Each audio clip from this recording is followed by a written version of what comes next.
I think that Magic Johnson really got him fired up about it and really did the job. Well, I think the crowd is cheering here for the Bulls right now, and the Pistons as they leave the court. I don't think they're cheering for the Bulls, but I think the greeting is for the Pistons as they are headed off as time runs down. Pistons wasting no time in getting out of here.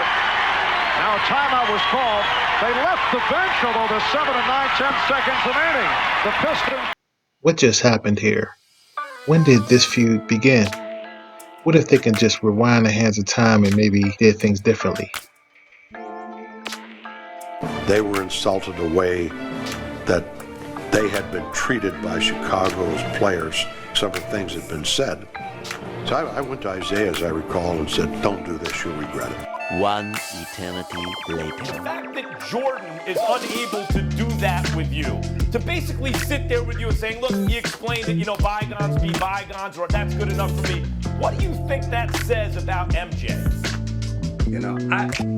I don't know what it says about him. I don't want to get into that because I do know we have moments.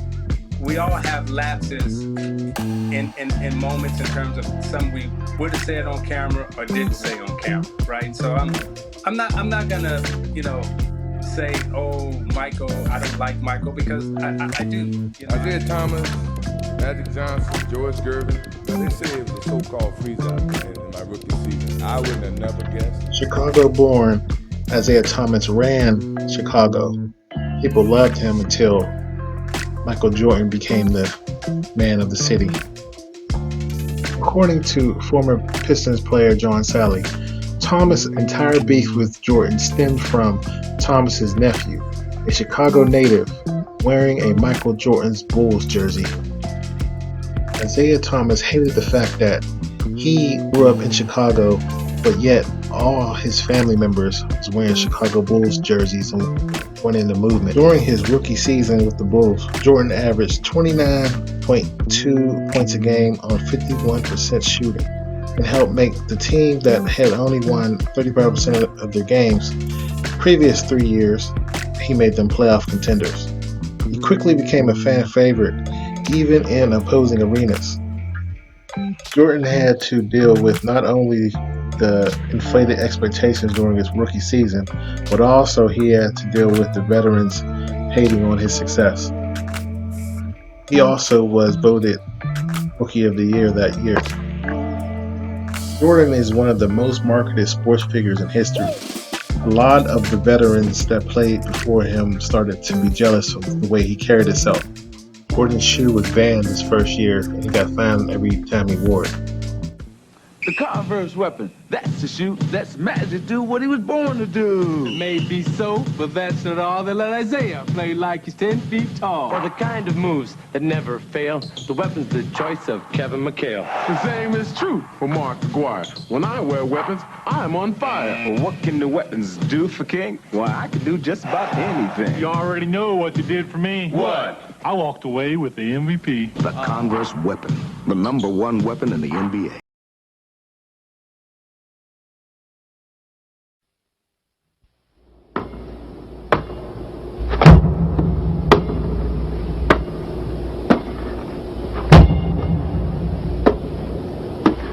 On September 15th, Nike created a revolutionary new basketball shoe. On October 18th, the NBA threw them out of the game.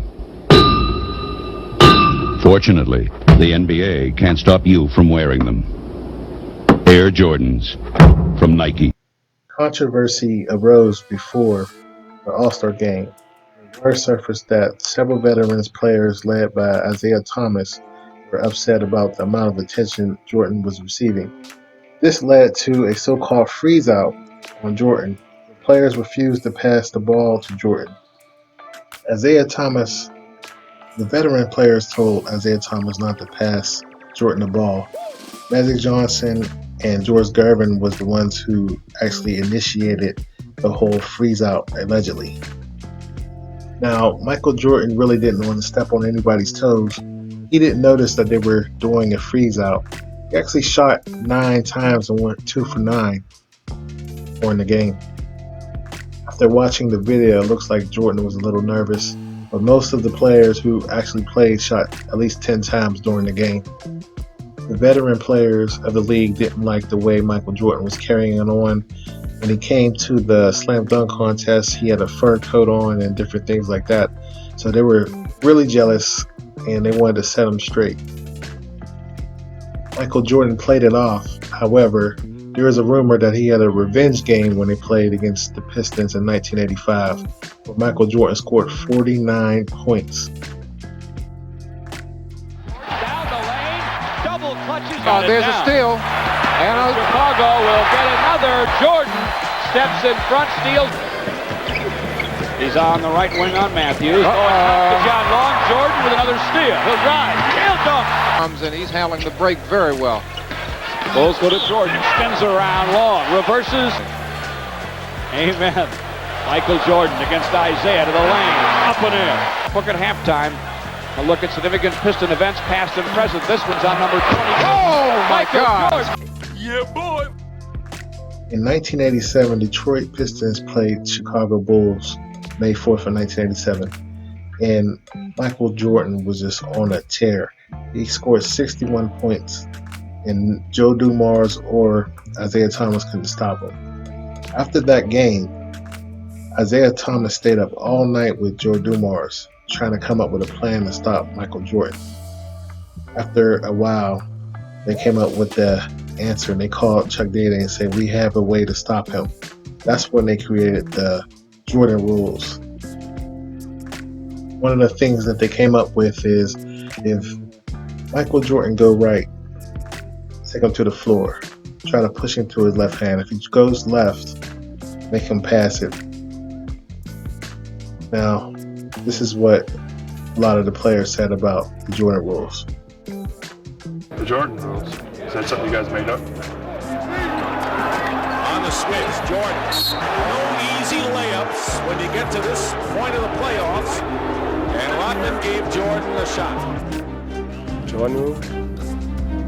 No, I don't know what that is. Whoever Jordan was guarding on defense, Detroit would force the player to play him straight up and get him extremely tired on the court. With this strategy, Jordan lost 3 consecutive years in the playoffs to the Detroit Pistons. This style of defense limited players, including Jordan, from entering the paint and was carried out by Dennis Rodman and Bill Laimbeer. This was the biggest challenge that Michael Jordan had to overcome in his basketball career. Isiah Thomas stated in a recent interview that the whole league played this style of play, and they didn't create it, they just took on the bad boy name and went with it. Scottie Pippen is one of the most verbal of the Chicago Bulls, stated in many of years saying how much he hate and despise anybody on the Detroit Pistons team. The Chicago Bulls, including Michael Jordan, stated that they didn't like the way that Detroit Pistons dirtied up the game. The NBA at the time was trying to clean up the act of the NBA because they were trying to brand it globally, and Detroit Pistons was not helping the cause. Michael Jordan started to work out because he realized he had to get bigger for the pounding that he took when he played the Detroit Pistons. So that summer of 1990, he decided to get a trainer to start working out and get bigger. The following year, 1991, Chicago Bulls played the Pistons again in the Eastern Conference Championship. Now, things were different at this point because Chicago Bulls learned how to play as a team with the triangle offense with Phil Jackson. The last 3 years. And also, it had to be a bit of sweet revenge winning here. Well, I think you have to give a credit to Scottie Pippen, Hardscrap, my supporting cast. These guys played extremely well. And I think for the city of Chicago and for the organization, this is a big step for us. And, we can only go and move up. Right now, we're looking forward to the finals and trying to do our best. Now, you mentioned before the game that you wanted to stamp out Detroit and stop that kind of play. What was that about? Well, we just wanted to play clean basketball, even though they were going to try to maybe dirty it up. But we were going to keep our composure and play the game of basketball like we know how to play. And I think we held our heads. We really didn't let them get us out of our game, and we kept our poise and did what we had to do. All right, to 94, Michael Jordan moves on to the NBA championship round for the first time. So after the Chicago Bulls won the championship, that summer of 1992, they were doing the Olympics. And David Stern actually wanted Michael Jordan to play. Michael Jordan really didn't want to play that summer. He wanted to play golf or what have you. But they basically enticed him to play. And the only way that Michael Jordan would play is if Isiah Thomas was not a teammate. That was one of the criteria of Michael Jordan playing. Obviously, they needed him to make the game global. Now, Chuck Daly broke the news to Isiah Thomas because Chuck Daly was actually one of the coaches. And according to Chuck Daly, Isiah never got a chance to play for the Olympic team. In 1980, he had a chance to. He was actually on the team in 1980, but President Carter actually boycotted the Olympics that year. During the Last Dance documentary, it appears that Michael Jordan still has ill feelings towards the Bad Boy Pistons and anybody played on that team, including Isiah Thomas. Now, I hope that these guys can get together and maybe reminisce over the years, because it has been 30 years. Tell me what you think about this video, and if you've been keeping up with the feud between Isiah Thomas and Michael Jordan. Definitely leave a comment below, and I'll see you on the next video. Did you want him on the dream team? No, I did not want him on the team. Did Michael? Did you want him on the team? Well, I can't speak for Michael, but I don't think he wanted him on the team. All right, no Isiah Thomas No stuff. Isiah Thomas question. Cool.